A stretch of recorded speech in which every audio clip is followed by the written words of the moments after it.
1st Airborne Divisions were in action 33 and 24 days, respectively. The 82nd, having captured Saint-Mère-Église and secured the bridgehead across the Mer de Ray River, destroyed other river crossings, protected the flank of the 7th Army Corps, and drove west to the Douve River. The 101st seized the areas assigned it, destroyed bridges, and drove on to Carentan to establish a defense area there.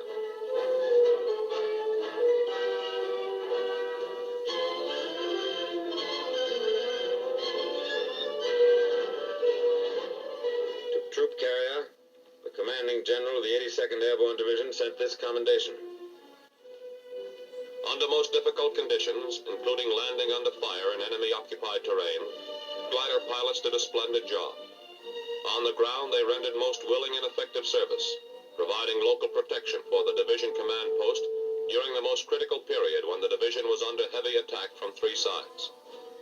Please express to all elements of your command who brought the division in by glider or parachute, or who performed resupply missions for us, our admiration for their coolness under fire, their determination to overcome all obstacles, and for their magnificent spirit of cooperation.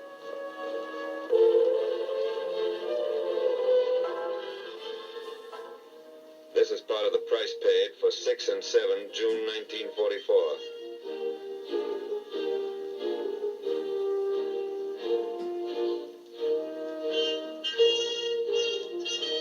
1,662 troop carrier airplanes were dispatched in the first 24 hours of the assault. 43 were lost, and 311 damaged by small arms fire. A lot happened here that cameras could never get. But a corporal with the Pathfinders remembers. We were covering the landing of the first bunch of gliders. We were pinned down by German fire across the field. As the men came running out, they stepped right into it and started to drop all around us.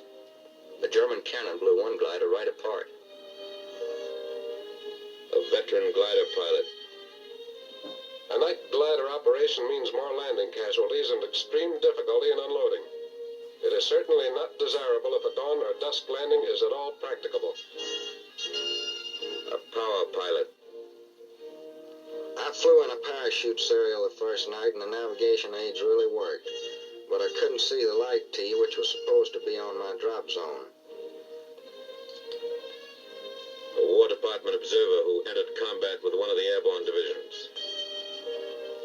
Troops were dropped generally in the vicinity of the DZs, but were badly scattered. It appears that prearranged supply systems are not flexible enough for airborne combat. Supplies should be dropped as called for by local commanders rather than dropped in mass.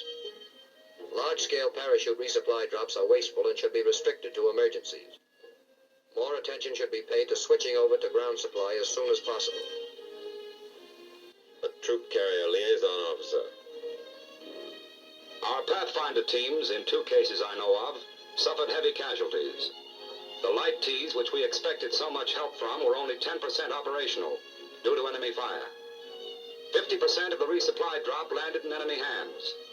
Communications didn't exist to advise latest serials of changes in the enemy situation.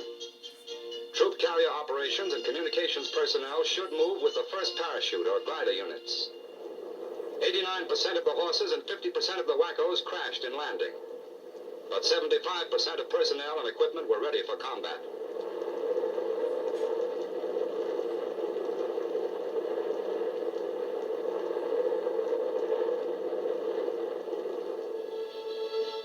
Back from Normandy, these men would have faced further tests. How much they had learned will be history. History made by an airborne army.